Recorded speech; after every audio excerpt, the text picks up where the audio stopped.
Good evening, everyone. Welcome to Calm English Nights. I'm Mia. And I'm Alex. Tonight we're starting a brand new series called English in Real Life, where we take you into everyday situations and help you speak English naturally and confidently. Yes, and for our very first episode in this series, we're going shopping. Clothes shopping, to be exact. Imagine it's evening, it's calm, and you're walking into a store. You'll hear conversations that real customers and shop assistants actually have. And what's exciting is that we'll first listen to the story as if you're there. Then, together, we'll break it down, part by part, analyzing useful phrases, vocabulary, cultural tips, UK-US differences, and finally, we'll practice with mini challenges. So, don't worry about catching everything at once. Just relax, listen to the story first, and then we'll guide you step by step. Ready? Let's step inside the store. Hi, excuse me. I'm looking for a sweater. Do you have any in medium size? Sure, we have sweaters over here. Do you prefer any particular color? Maybe blue, or something neutral like gray. Of course. Here are some options. Would you like to try one on in the fitting room? Yes, please. That would be great. All right, let's pause here. This is the very first interaction. The customer starts with, "Hi, excuse me, I'm looking for a sweater." Simple, polite, and effective. Yes, notice that the phrase "excuse me" works wonderfully in shops. It's polite, it catches attention without being rude. In many cultures, people might just say, "Hey," but in English, especially in stores, "excuse me" is the magic phrase. Exactly. And then, "I'm looking for" is a very natural way to say what you want. Not just "I want sweater," but "I'm looking for a sweater." It sounds softer and it opens a conversation. Now the customer also said, "Do you have any in medium size?" Let's break that down. You could also say, "Do you have this in medium?" or "I'm looking for a medium size." All of these are correct and natural. And here's a cultural note. In the US, people usually say size medium, while in the UK, you might also hear a medium. Example, "Do you have this jumper in a medium?" All right. And by the way, jumper is the UK word for sweater. So in the US, sweater; in the UK, jumper. Both mean the same item. Let's give some example sentences. US, "I love your sweater." UK, "I love your jumper." And one more. Do you have this jumper in size M versus do you have this sweater in size M? Exactly the same meaning. Okay, vocabulary tip. Sweater in US and jumper in UK. Both mean the same, a warm piece of clothing you wear on top. Sweater is more common in American English, while jumper is more common in British English. And here's your mini challenge. Repeat aloud after me 3 variations. Excuse me, do you have this sweater in size M? Excuse me, do you have this jumper in blue? Excuse me, I'm looking for a large sweater, please. Try it with intonation. Soft on "excuse me," steady on the request. Picture yourself standing in the store. Imagine you're talking to a real shop assistant. Don't just repeat flatly. Act it out. All right, so we've learned how to start the conversation and ask for size. Naturally, the next step is choosing colors. Yes, because once you find the right size, you'll probably ask, "Do you have this in another color?" Let's see how our customer does that. Do you have this sweater in blue or green? Yes, we have blue, green, and gray. Which one would you like to try? I think I'll try the blue one first, please. Perfect. I'll bring it to the fitting room for you. Okay, let's pause. Here, the customer is asking about colours. The phrase, "Do you have this sweater in blue or green?" is very natural. Yes, notice how we use do you have in for options. It's polite, clear, and direct. You could also say, I'm looking for this sweater in blue or green. Same meaning, slightly softer tone. Also, the shop assistant gives options. We have blue, green, and grey. It's common in stores to list multiple choices.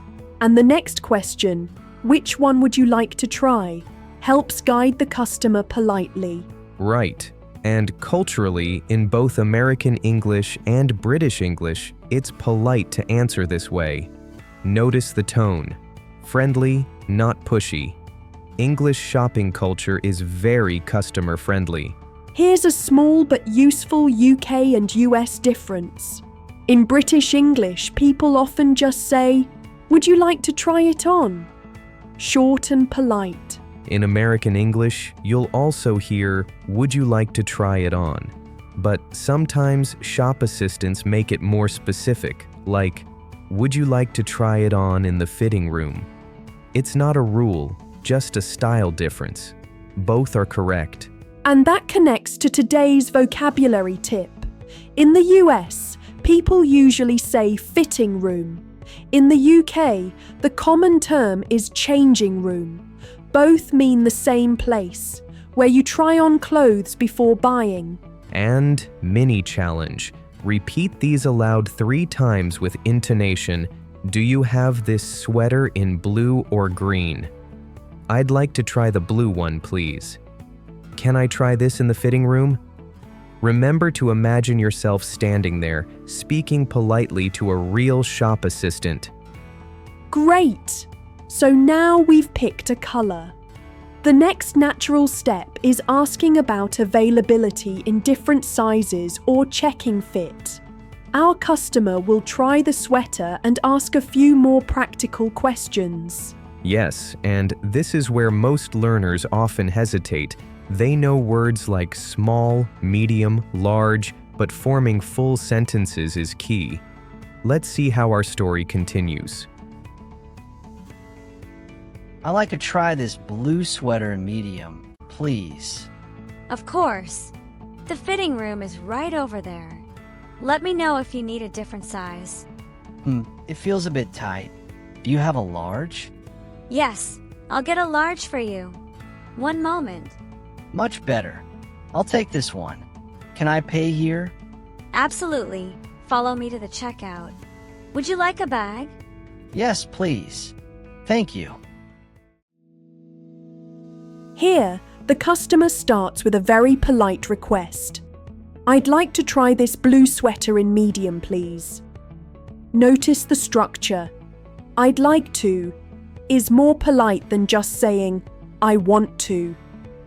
This sounds softer and more natural in customer service situations. Exactly. I'd like is one of the most powerful phrases learners can use in shops, restaurants, or even professional settings. It shows confidence and politeness at the same time. Then, the customer says, it feels a bit tight. This is a great example of how to describe clothing fit. You can replace tight with other adjectives: loose, comfortable, perfect, too short, too long. And the way the customer follows up, do you have a large, direct, polite, and very useful. In real life, you might also hear, could I try this in a large?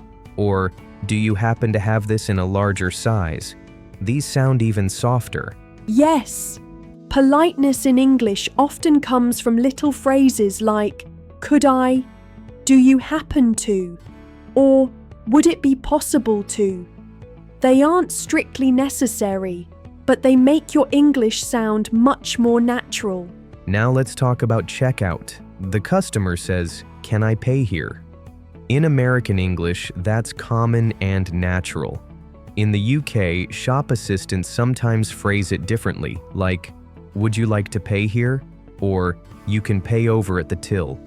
And by the way, checkout in the US is the same as till in the UK. Good point. And finally, the phrase, "Would you like a bag?" is a standard question at checkout. In the US, you may also hear, "Do you want a bag?" which is more casual. In the UK, since many shops charge for bags, the assistant might say, "Do you need a bag? It's 5 pence extra." That's a cultural difference worth knowing. So this little scene actually covers so much: polite requests, describing fit, asking about sizes, and checkout language. All of these are real-life, everyday English you can use immediately. Let's highlight some key vocabulary. Tight mean too small or uncomfortable. Loose is the opposite, too big or not fitted. Perfect fit mean just right, very natural compliment. Checkout in US or till in UK is where you pay. Bag. Remember, in the UK, they often charge for plastic bags. Mini challenge time.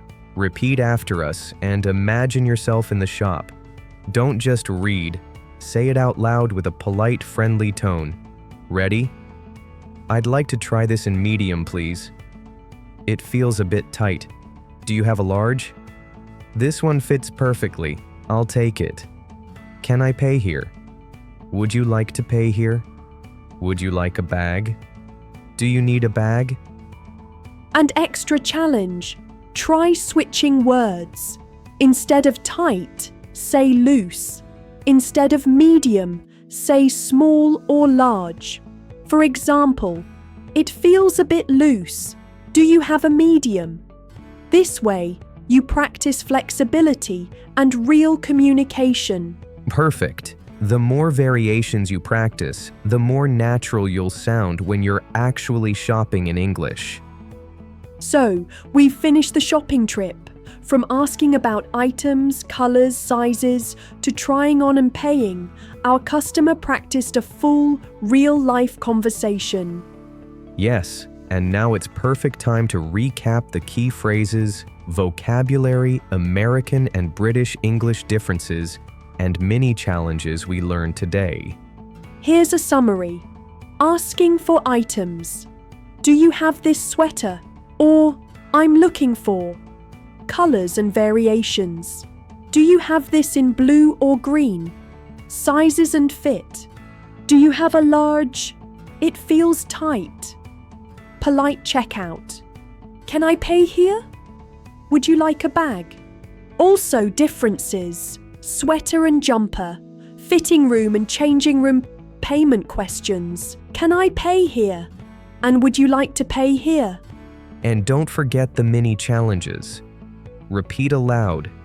Imagine yourself in the store. Practice intonation and politeness. These make you sound natural and confident. Exactly. The more you practice in real-life situations, the more fluent and comfortable you'll get. And remember, learning is fun. Try these phrases the next time you go shopping. Even just speaking aloud to yourself works. See you in the next episode of Calm English Nights, where we'll explore another real-life scenario with useful phrases and tips. Good night, everyone, and happy English learning.